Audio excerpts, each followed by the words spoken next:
ஓம் ஸ்ரீ கிருஷ்ணாய பரமாத்மனே நமஹ. இத்தனை நேரம் தன் மனதில் இருந்ததையெல்லாம் கொட்டிய அர்ஜுனன் இப்பொழுது முடிவாக பகவானிடம் சரணாகதி செய்கிறான். இதுவரை பகவான் உபதேசமாக எதுவும் பேசவில்லை என்பதை பார்த்தோம். ஒரு நண்பன் என்ற கோணத்துல எழுந்திரு, இது உனக்கு பொருத்தமா இல்லை என்று சொன்னார். மறுபடியும் அர்ஜுனன் தன்னுடைய மனசில் இருக்கக்கூடிய துயரத்தை எல்லாம் வெளிப்படுத்தினான், தனக்கு இருக்கக்கூடிய குழப்பங்களை எல்லாம் சொன்னான்.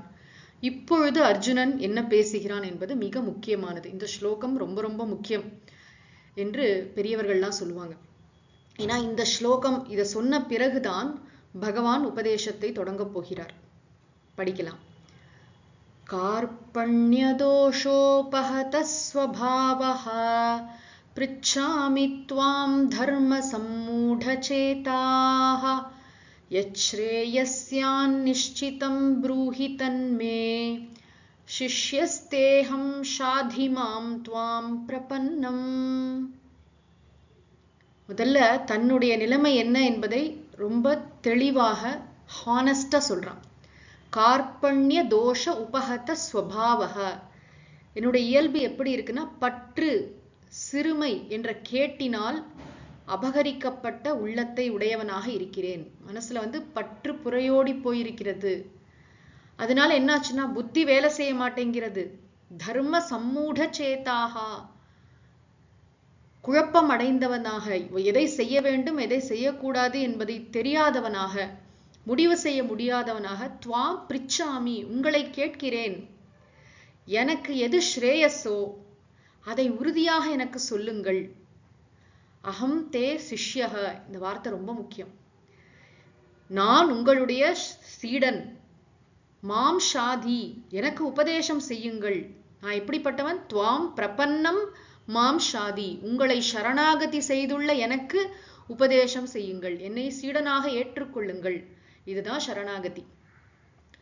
நீ என்ன சொல்றேன்னு பார்க்கலாம் அப்படிங்கிற இது இல்லை. இங்க ஒரு கையறு நிலைன்னு சொல்லுவோம் இல்லையா, இயலாமையை முழுவதுமாக புரிந்து கொள்ளுதல். நிஜமாவே நம்முடைய நிலைமை என்ன என்பதை நன்றாக தெரிந்து கொண்டு, நம்மால தனியாகவே இதை தீர்த்து கொள்ள முடியாது என்பதை நன்றாக உணர்ந்து கொண்டு, தகுந்த குருநாதரை அடைந்து குருநாதரிடம் போய் நமஸ்காரம் செய்து எனக்கு உபதேசம் செய்யுங்கள் என்று கேட்க வேண்டும். இதுதான் ரொம்ப முறை. நம்ம எல்லா உபநிஷதங்கள் எல்லா இடத்துலையும் பார்க்கலாம், கேட்காம குரு சொல்லி தரதில்லை. அது ஒரு சம்பிரதாயமே வைத்திருக்கிறார்கள். ஏன் அப்படின்னா அப்பதான் அந்த வித்தைக்கு ஒரு வேல்யூ, யாருக்கு சொல்யூஷன் தேவையோ அவர்களுக்கு தான் அதை சொல்ல முடியும். ஆக இந்த இடத்துல அர்ஜுனன் தெளிவாக பகவானிடம் சென்று சரணாகதி செய்கிறான். ஒரு அழகான உதாரணம் சொல்வார்கள். எப்படி உடம்புக்கு நோய் விட்டது அப்படின்னு சொன்னா ஒரு நல்ல டாக்டர்கிட்ட போய் வைத்தியம் பார்த்துக்கிறது தானே சிறந்தது. நானே செல்ஃப் மெடிகேஷன் பண்ணிக்கிறேன், கூகுள்ல பார்த்து சரி பண்ணிக்கிறேன் அப்படின்னு சொல்றது எவ்வளவு தூரம் சரியாக வரும்? எல்லா விஷயங்களிலும் எப்படி நம்ம ஒரு வியாதினா அது கரெக்டா ஒரு டாக்டர், அதுவும் உயிருள்ள ஒரு டாக்டர்கிட்ட போய் நம்ம ட்ரீட்மெண்ட் எடுத்துக்கிறோமோ, அதே மாதிரி நம்முடைய சமகாலத்தில் வாழ்கின்ற குருமார்கள் ஆச்சாரியர்களிடம் சென்று அவர்களை நன்றாக நமஸ்காரம் செய்து பணிவை வெளிப்படுத்தி எனக்கு கற்றுக் கொடுங்கள். அதாவது அவர்கள் எங்க வகுப்பு நடத்துறாங்களோ அங்க போய் கேட்கணும். இது ரொம்ப முக்கியம். நமக்கு எல்லாருக்குமே குரு என்பவர் மிக முக்கியம் வாழ்க்கையில. குருவை எப்படி தேர்ந்தெடுக்கிறது அப்படின்லாம் கேள்வி வரும். குருவை பகவான் தான் காட்ட முடியும். அதனால நம்ம நம்முடைய தேடல் ரொம்ப உண்மையாக இருந்தால் நமக்கு சரியான குருவை பகவான் காட்டுவார். பகவானே குருவாக வருவார். இது தாய்மானவர் சொல்கிறார், மூர்த்தி தலம் தீர்த்தம் முறையாக தொடங்கினருக்கு ஓர் வார்த்தை சொல்ல சத்குருவும் வாய்க்கும் பராபரமே.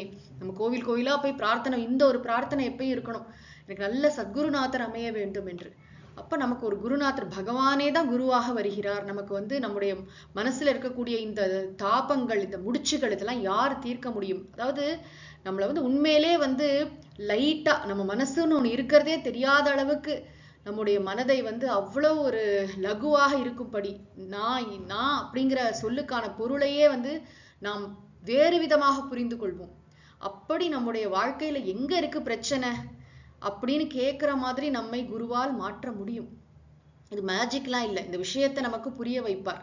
அர்ஜுனன், இதே அர்ஜுனன் கடைசியில நஷ்டோ மோகஹ ஸ்மிருதிஹி லப்துவான்னு சொல்ல போறான். என்னுடைய மோகமெல்லாம் அழிந்ததுன்னு.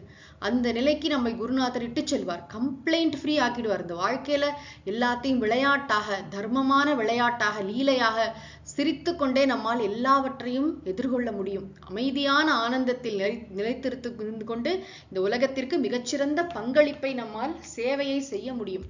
அதற்கு இந்த கீதா சாஸ்திரம் பெரிதும் உதவும். ஆக நம்மளும் இந்த மாதிரி நம்ம குருமார்கள், நமக்கு ஆல்ரெடி குரு இருந்தாலும் சரி, புதிதாக இனிமேதான் எனக்கு குருவே இல்லை அப்படிங்கிறவங்க யாரும் கேட்டு இருந்தா கூட நல்ல குருநாதரிடம் சென்று பிரார்த்தனை செய்து நம்ம உபதேசம் செய்யுங்கள் என்று மனசார கேட்கணுங்கிறது இதுல இருந்து தெரிகிறது. தொடர்ந்து சொல்கிறான், அதாவது என்னுடைய பிரச்சனை சாதாரணமானது இல்லப்பா, என்னுடைய உடம்புல இருக்கிற இந்திரியங்கள் எல்லாம் பொசுக்கிற மாதிரி இருக்கு இந்த துயரம் அப்படின்னு அர்ஜுனன் வர்ணிக்கிறத பார்த்தாலே அவனுக்கு வைராக்கியம் இருக்கிறது என்பதை இந்த ஸ்லோகம் காட்டுகிறது. நஹி பிரபஷ்யாமி மமாபனுத்யாத் யச்சோகமுச்சோஷணமிந்திரியாணாம் அவாப்ய பூமா வசபத்னமிருத்தம் ராஜ்யம் சுரானாமபி சாதிபத்யம்.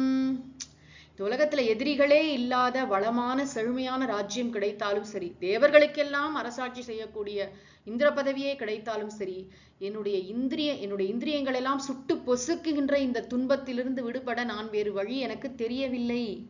இது அவனுக்கு விவேக வைராக்கியம் இருக்கிறது, முமுக்ஷுத்வம் இருக்கிறது, உண்மையை தெரிந்து கொள்ள வேண்டும் என்ற ஆவல். இந்த முமுக்ஷுத்வம் இங்க ஜிக்ஞாசான்னு சொல்லுவோம். எனக்கு குழப்பத்தில் இருக்கிறேன், இந்த உணர்ச்சி போராட்டத்திலிருந்து என்னை விடுவித்து என் புத்தியை தெளிவடைய செய், நான் என்ன செய்ய வேண்டும், எனக்கு உண்மையை உணர்த்து என்று பிரார்த்தனை செய்து கொள்கிறான். தொடர்ந்து பகவான் என்ன செய்கிறார் என்பதை அடுத்த பகுதியில் காண்போம். ஓம் சாந்தி சாந்தி சாந்தி. ஹரிஹி ஓம் தத்சத். ஸ்ரீ கிருஷ்ணார்ப்பணமஸ்து.